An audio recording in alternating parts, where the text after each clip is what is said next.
Hello everyone, welcome back to my channel. என் பேர் நிஷா.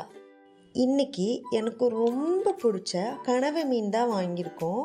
இதை எப்படி க்ளீன் பண்ணலான்னு பார்க்கலாம் வாங்க. ஃபர்ஸ்ட்டு நம்ம அந்த தலையை எப்படி பிடிச்சி இழுத்துட்டோம் அப்படின்னா அது தனியாக வந்துடும். அதுக்கப்புறம் அதுக்கு கீழே ஒயிட்டாக ஒரு மாதிரியாக இருக்கும், அதை நம்ம எடுத்துடணும். அது தேவையில்லை நமக்கு. அப்புறம் அதில் இங்கு மாதிரி ஒன்று இருக்கும் பிளாக் கலரில், சரிங்களா? அதை எப்போவுமே நம்ம ரொம்ப ப்ரெஸ் பண்ணிடக்கூடாது. ப்ரெஸ் பண்ணிட்டோம் அப்படின்னா அது ரொம்ப கலங்கி போயிடும். அதனால் அதை ரொம்ப ப்ரெஸ் பண்ணாமல் தனியாக எடுத்துருங்க, அதை வேஸ்ட் பண்ணிடுங்க. அப்புறம் தலையை தனியாக வச்சுருங்க. அப்புறமா இதில் ஒரு பிளாஸ்டிக் மாதிரி ஒன்று இருக்கும், அதை இந்த மாதிரி எடுத்துருங்க, அதுவும் தேவையில்லை.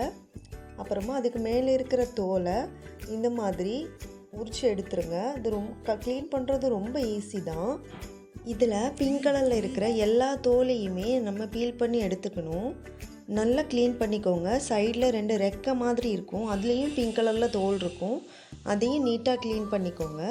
அப்புறமா நான் இது ஒரு சிசர் வச்சு 2ஆக கட் பண்ணிக்கிறேன். ஏன்னா இது ரொம்ப பெருசாக இருந்துச்சு, அதனால் சிசர் வச்சு கட் பண்ணி உள்ளே நல்லா க்ளீன் பண்ணிக்கிறேன். உள்ளே நிறைய வேஸ்ட் இருக்கும், அதையும் க்ளீன் பண்ணி எடுத்துக்கோங்க. க்ளீன் பண்ணும்போது அதில் எந்த வேஸ்ட்டுமே இருக்கக்கூடாது. எந்த வேஸ்ட்டுமே இல்லாமல் எல்லாம் நல்லா க்ளீன் பண்ணி எடுத்துகிட்டு தண்ணியில் நல்லா அலசி எடுத்துக்கோங்க. இதில் இந்த 2 சைடும் இந்த ரெக்கை மாதிரி இருக்குல்ல, அதை பிச்சு எடுத்துக்கோங்க. இப்படி எடுத்தாலே அது கையில் வந்துடும். கையாலே பிச்சுக்கோங்க, பிச்சு தனியாக வச்சுக்கோங்க. அப்புறமா இதில் எந்த டர்ட்டுமே இல்லாமல் நல்லா க்ளீன் பண்ணிக்கோங்க. கொஞ்சம் கொஞ்சம் அங்கங்கே இருக்கும்ல அந்த பிங்க் கலரில் தோல், அதையும் நல்லா க்ளீன் பண்ணி எடுத்துக்கோங்க. இதை எந்த ஷேப்பில் வேணாலும் கட் பண்ணிக்கலாம். ரவுண்டாகவும் கட் பண்ணிக்கலாம், இல்லை ஸ்கொயர் ஷேப்லேயும் கட் பண்ணிக்கலாம். நான் பெரிய ஃபிஷ்ஷை நான் ஸ்கொயர் ஷேப்பில் கட் பண்ணிக்கிட்டேன். சின்ன ஃபிஷ் ரவுண்டாக கட் பண்ணிக்கிட்டேன். பெரிய பீஸ் ரவுண்டாக போடும்போது ரொம்ப பெருசாக இருக்கும், அதனால் நான் ஸ்கொயர் ஷேப்பில் சின்னதாக கட் பண்ணிக்கிட்டேன். அப்புறமா நம்ம இதோட தலையை கட் பண்ண போகிறோம். இந்த தலையில் கீழே வால் மாதிரி இருந்துச்சுல, அதை நம்ம கட் பண்ணி எடுத்துக்கணும். உங்களுக்கு பெரிய பீஸாக போடணுன்னா பெரிய பீஸாக போட்டுக்கலாம், இல்லைன்னா சின்னதாக குட்டி குட்டியாக கட் பண்ணிக்கலாம்.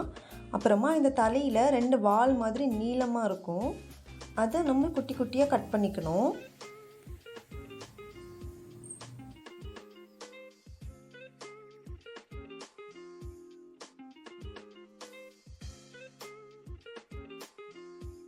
வால் மாதிரி இருக்கிறத இந்த மாதிரி குட்டி குட்டியாக கட் பண்ணிக்கோங்க.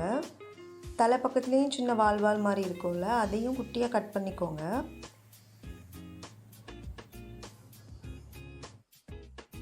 நல்லா கட் பண்ணி எடுத்துட்டு இந்த தலைக்குள்ளாடி கோலி குண்டு சைஸில் கொஞ்சம் ரவுண்டாக ஒன்று இருக்கும், அதை நம்ம எடுத்து வேஸ்ட் பண்ணிடணும். அது சாப்பிட்டோன்னா ரொம்ப வயிற்று வலிக்கும், அதனால் அதை வேஸ்ட் பண்ணிடுங்க. அதை ப்ரெஸ் பண்ணாலே வெளியே வந்துடும். எடுத்துட்டு எல்லா மீனையும் இந்த மாதிரி கட் பண்ணிவிட்டு நல்லா தண்ணியில் அலசிக்கோங்க. ஒரு 5-6 வாட்டி அலசிக்கோங்க. அவ்வளோதான். இந்த வீடியோ உங்களுக்கு பிடிச்சிருந்தா வீடியோவை லைக் பண்ணுங்கள். தேங்க்யூ ஃபார் வாட்சிங். Subscribe my channel.